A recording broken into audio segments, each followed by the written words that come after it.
Now, I'm pleased to introduce our second speaker, Dr. Ying Li, from the Biologics R&D and Purification PD Department of ProBio. Dr. Li leads the CMC process development and provides technical leadership in new technology platform development. She has led the process development for over 10 CMC projects with 7 IND approval from NMPA and FDA. Prior to joining ProBio, Dr. Li was an R&D manager in Merck KGaA from 2017 to 2022. Dr. Li obtained her BS and PhD in chemical engineering from National University of Singapore and the Pennsylvania State University, respectively. She is a frequent speaker at international conferences and has authored 9 publications in top bioprocessing journals. In this talk, Dr. Li will discuss challenges and solutions for complex biologic CMC. Now, I will hand it over to Dr. Li.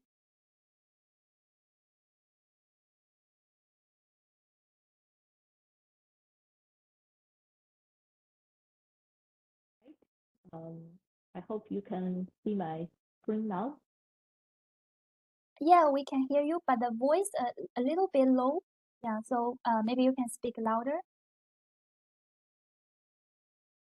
All right, how about now? Much better. Yeah. Okay, all right. Good morning, good afternoon, everyone.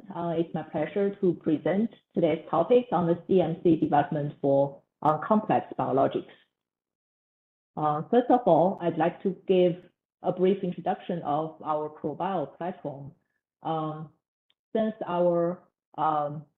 Since it's been founded in around 2018, we have obtained over 55 IND clearances, with most advanced projects have obtained emergency use authorization. So far, we have obtained 2 marketed medical devices as antibody supplier and have successfully completed over 200 cell line development projects for IND application and over 100 CMC CMO projects.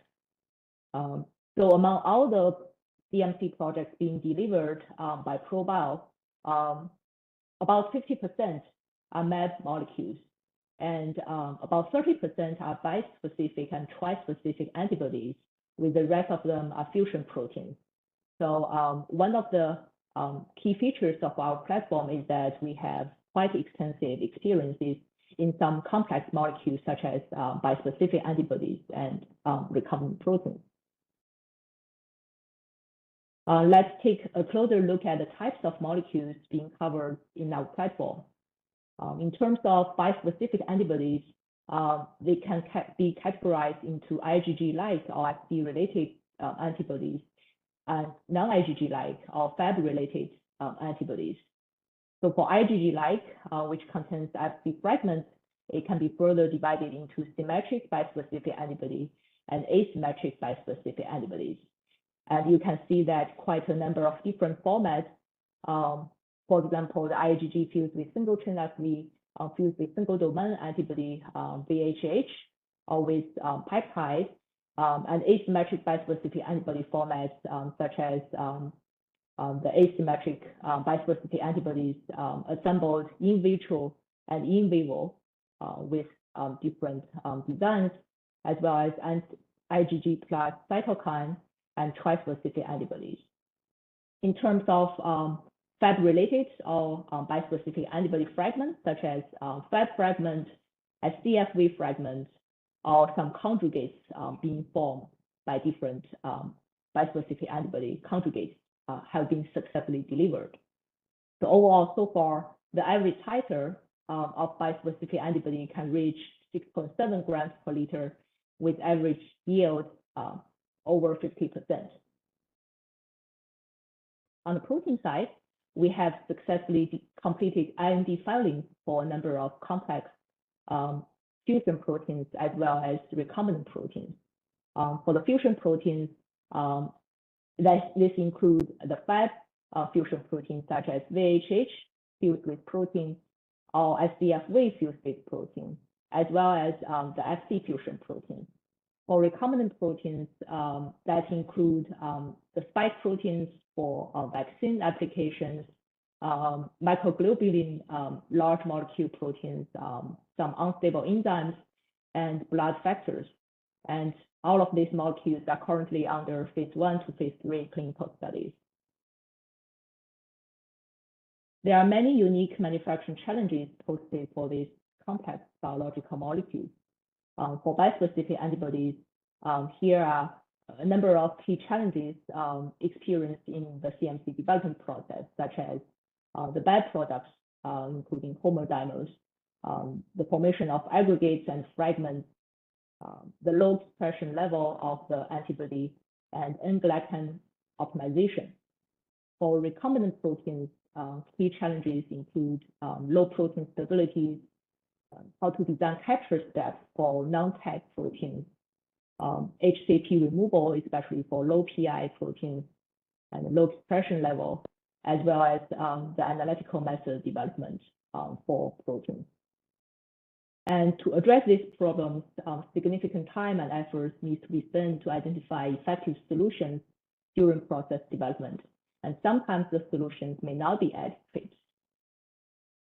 And based on our rich experience in addressing these challenging molecules, we have established our toolbox platform to address these common CMC problems for different stages during process development, from cell line development, cell culture, purification, formulation, and all the way to analytical development. So today, I would like to cover some very common CMC challenges encountered in these challenging biologics molecules, including how to improve product expression, how to control the byproducts such as homodimer during bispecific antibody development, how to control the aggregates and remove the aggregates, and how to optimize N-glycan profile. And I will propose some solutions and with case studies which have been delivered in our platform in the past. So the first topic is around how to improve titer.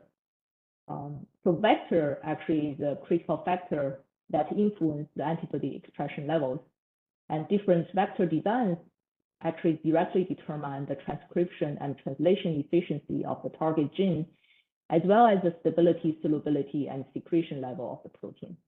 And key components of the vector include the promoter, the signal peptide, and transcriptional enhancers. For our recent third generation vector, we actually implemented the titer up enhancer elements as well as stability enhancer elements that significantly helps to improve the integration efficacy as well as the stability of our cell line. Because with enhanced vector integration efficiency and passage stability, that helps the cell line to recover more effectively from the selective pressure during the stable cell pool stage, therefore shortening the overall development timeline. And also shown in this graph, with improved design with the titer up integration element, it could effectively improve the titer expression of different proteins as well as antibodies compared with the old version vectors. And high throughput screening is also one of the key technologies to improve the protein expression levels. Traditional methods such as limiting dilution and FACS have relatively low throughput and struggle to identify truly high expression cells. There are a number of high throughput single cell screening technologies in the market, such as the Beacon system, VIBE system, WALF system, etc., that help to identify the high expression single cell clone with faster and more accurate identification and efficiency. Over the past few years, ProBio also developed our high throughput clone selection platform with microfluidic system with, as well as the fluorescence dye selection mechanism. As shown here, compared with the VIBE high throughput system, with our system as combined with the fluorescence dye, it can help to select higher expression on single clone with significant improvement in the overall titer. And during cell culture stage, there are different strategies that can be adopted to improve the titer, which includes the media screening, the feed optimization, the additive optimization, process parameters in the bioreactor stage, as well as the cell culture mode, including the profusion and intensified fed batch. So today, I just would like to highlight our in-house media capabilities. So over the past 3 years, our R&D team actually has established our in-house cell culture media platform. By optimizing the different media components and concentrations, including amino acids, vitamins, and some trace elements, we have effectively improved both the yield as well as product quality, which include the charge variance, impurities, glycosylation profiles, etc. So overall, our in-house media showed highest titer in 68% of the projects being tested, outperforming all major media brands domestically and internationally. The average titer of mAb and bispecific molecules using our in-house media with our proprietary cell line can reach 7.6 and 6.3 grams per liter, respectively. And moreover, during the development process, our team has developed an in-depth know-how on the impacts of different media components on titer and product quality, so that we can more effectively control the product expression level as well as different quality profile by optimizing some key components in the media element. So the second topic is how to control the homodimer for asymmetric bispecific antibodies. So there are a number of ways to control the misparents. So we would like to start, of course, with the very beginning of the process, which is the molecular design stage. As shown in this picture, with 4 different chains for bispecific antibodies, there are many different ways to combine the assembling of the different chains. And actually, the correct assembly of the bispecific antibody could only account for about 10% of the overall expressed molecules. So there are a number of different designs to avoid the mismatch of the heavy chains as well as the light chains. For example, the commonly used strategies include knobbing to whole structure to avoid the mismatch of the heavy chains. And typically, we can introduce some point mutations in the stage 3 domain to avoid the mismatch in the heavy chain assembly process. Some examples include ART-IG molecule format as well as dual body, which has the molecules could be assembled in vitro with controlled 5-arm exchange. So in terms of light chain homodimer, the common strategies including using a common light chain as well as design cross-mat structures to change the light chain and heavy chain components to avoid the mismatch effectively. So moving on the cell line development stage, there are a couple of ways to control the homodimer percentage. One of the commonly used strategy is to adopt a dual vector system and optimize the ratio of different vectors to improve the percentage of correctly assembled molecules. So here showing different types of asymmetric antibodies with where you can design the vectors using 2 vectors and put the different fragments of the antibody into the 2 vectors. By controlling the ratio of the 2 vectors, we can effectively improve the purity as well as the productivity. So here is one of the examples. For this asymmetric bispecific antibody, initially we designed the chain A and chain B on a single vector. As you can see, the purity of the expressed product is quite low, just at 22%. And we can see the chain B is significantly overexpressed. And the overall titer is quite low at 0.5 grams per liter. And later our team designed two vector systems and put the chain A and chain B on two different vectors and optimize the vector ratios. And at the end of the day, the purity of the product was significantly improved to 72%. And the titer is also significantly improved by tenfold. If we cannot address the homodimer in the early stage cell line development, we're moving into the purification stage, which is a quite challenging situation because normally we need to sacrifice some recovery in terms to get high purity of the product. So here is one example of removing some homodimers by purification strategy. To remove the homodimer, we need to first take a closer look at the different chemical and physical properties of the target molecule versus the parent molecule. For this particular case, we can see the PI difference of the two chains are quite significant.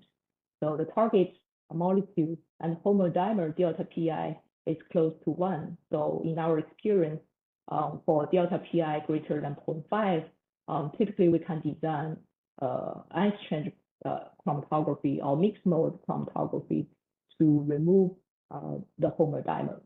So for this particular case, we adopted, even though there is around 40% homodimer present in the supernatant and post the capture and intermediate purification stage, we can still utilize mixed mode capital MMC chromatography to effectively remove almost all the homodimer by a single step, chromatography step. And here is another example. This example is FC fused with single chain FV fragments. And this format is known to also generate a lot of aggregates. So for this particular case, there's close to 20% aggregates being present in the supernatant, as well as 30% whole homodimer. It's worth mentioning that even knob into whole structure is very common, but still a lot of times we can observe the presence of whole homodimer present in the product. And also this product is not very stable, especially under CEX eluate, where the high salt is present in a solution condition.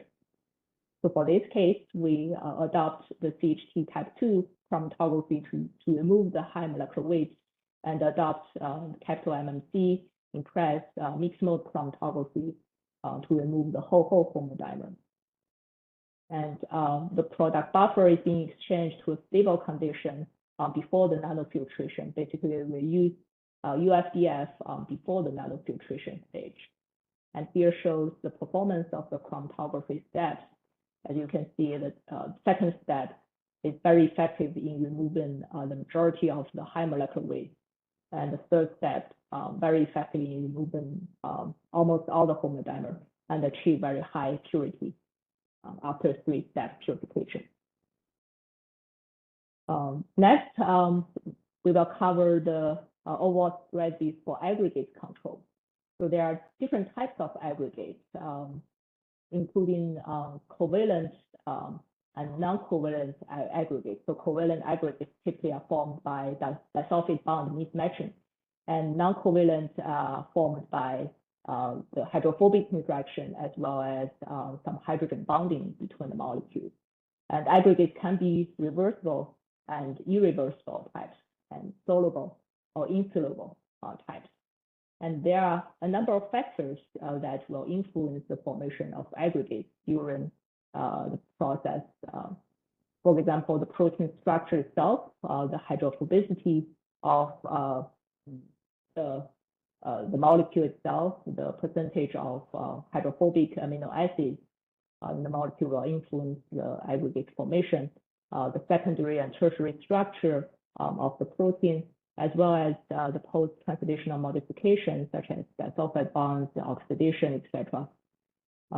During cell culture stage, a number of factors will influence the formation of aggregates as well, including pH, DO, temperature, the osmolar and media, and redox condition. During purification, of course, the pH, conductivity, buffer, the freeze-thaw condition, as well as the shear force would all influence the aggregate formation. So overall, the aggregate control strategies can also be adopted in three main aspects, from molecular design, from a cell culture optimization, and purification optimization. So here is one example of reducing the aggregate level at the molecular design stage. So here is a bispecific antibody with IgG fused with single-chain FV fragments. And as we can see from this table, this molecule actually has a very high tendency to form aggregates upon concentration, as we can see from 0.6 milligram per milliliter up to a later base concentration, the level of high molecular weight was added very significantly. And this molecule has very low thermal stability. So luckily, this a project was handled at early stage before the CMC stage. So our team assisted the client to optimize the design of the SDF fragment. Basically, a longer linker was utilized, as well as an inter-domain disulfide bond was introduced to help relieve the conformational stress in the VH-VL domain, as well as improve the structure and thermal stability of the molecule. So upon modification, as we can see, the molecule stability upon concentration and at higher temperature all maintained quite stable. So during cell culture stage, there are a number of factors can be optimized to reduce the aggregate level. For example, for this particular case study, we can see there are significant aggregates present during in the supernatant. And upon analysis, we identify that the majority of the aggregates are formed through covalent bonding. So we conducted the media screening optimization, as well as DOE study of cysteine, which is reductant, as well as cell culture temperature. So upon optimization, we can see the high molecular weight was reduced from over 90% to around 12.5%. The cell culture mode could also impact the aggregate level. A number of publications have shown that using perfusion cell culture could effectively reduce the aggregate level because it could alleviate the overall oxidation of glutathione induced by oxidative stress, thereby reducing the disulfide bond with parents. At the same time, it shortens the residence time of the product in the bioreactor, therefore prevents product accumulation and reduce the formation of product oligomers. Here is one example from our platform. By switching from fed batch mode to perfusion mode, it can reduce the non-covalent aggregates by over 10%. So moving into the purification stage, we have developed a number of effective strategies to remove a high percentage of aggregates. For this particular case, this is a Fab fused with single-chain FV molecule. And this protein form aggregates easily. And from our past experience, some molecules with single-chain FV with not optimized design could easily form high level of aggregates. So for this case, over 45% of aggregates are present after affinity capture step. Moreover, the protein could form new aggregates under certain pH buffer condition. For this particular case, pH greater than 5.5 or being concentrated over 2 grams per liter. So we optimize our affinity capture resin as well as the elution conditions, as well as the CEX step to effectively remove the aggregate. As we can see, at the end of the day, the purity of the product reach over 99%. And here is another example with IgG fused with single-chain FV. This is a bispecific antibody, around 10% high molecular weight is present after the affinity and CEX step. So we optimize the mixed mode AEX in flow-through mode to effectively remove all of the aggregates. Okay, so the last topic is around the N-glycan optimization. So over the recent years, I think as the field accumulates more understanding on the N-glycan and potential impact on antibody properties, we have seen more and more projects with the request on the N-glycan profile optimization. So here there is a table summarizing the different N-glycan profiles and their potential impact on antibody properties. The high mannose, alpha-glycosylation, glycosylation, dilation, bisected GlyNAC, N-glycan profile could all have some impact on the half-life, the clearance, the ADCC, CDC effect, as well as Fc gamma binding of the antibody. So glycosylation is typically processed and modified in the endoplasmic reticulum and Golgi apparatus. So this diagram illustrates the formation pathway of N-glycans on antibody. As we can see, there is a number of steps with involvement of different enzymes as well as the energy supplies. So, overall control strategies for N-glycan manipulation are focused on two different aspects. First, through cell line engineering to modulate the expression of the key genes that's present in the pathway of glycosylation. And second approach is during cell culture, we can control the cell culture conditions that to influence the activity of the critical glycosylation enzymes as well as the availability of their substrate. So here are two examples of the proprietary cell lines that have been developed by our R&D team at ProBio. So first is a proprietary cell line that could effectively reduce the high mannose N-glycan by over 60%.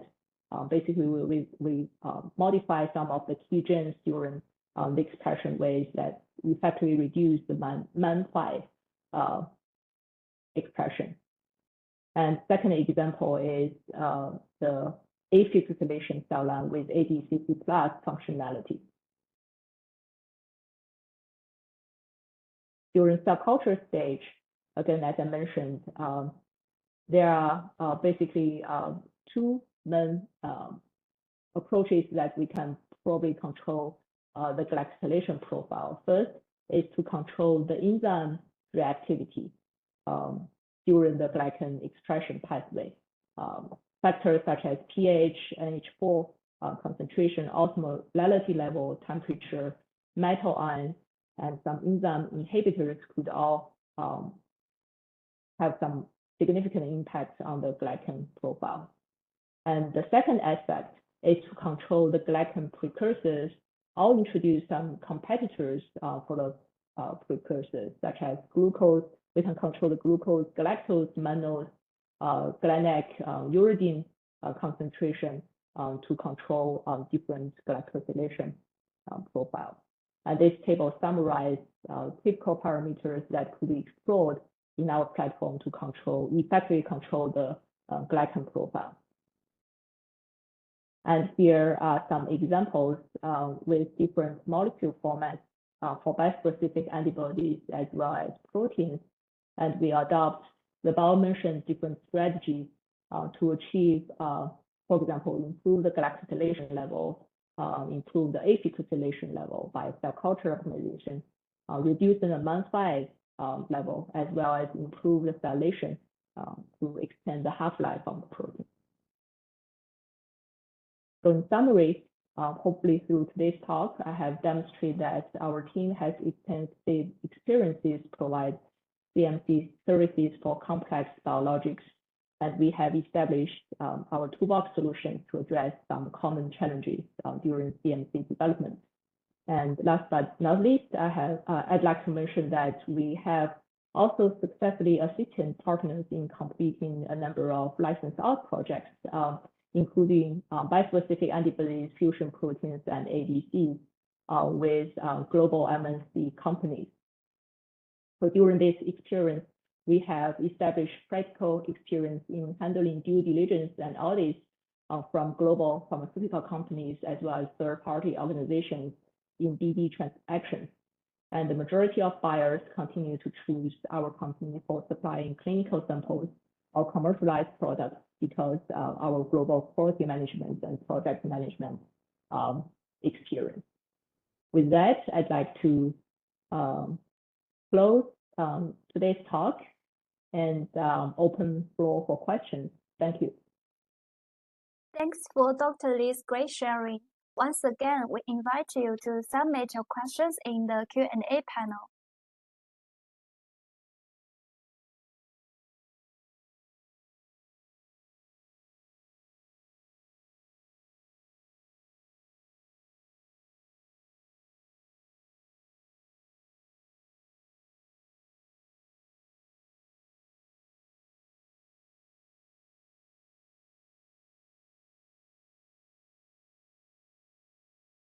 Here we receive one question. Hi, Dr. Lee. What are the necessary items for the DP specification of a bispecific antibody? Need affinity, disulfide bond analysis, structure analysis? Okay, thank you for the question. I think we received this question in advance, so I actually prepared a slide for this. Can you see my screen still? Let me stop sharing. Could you share again? Okay.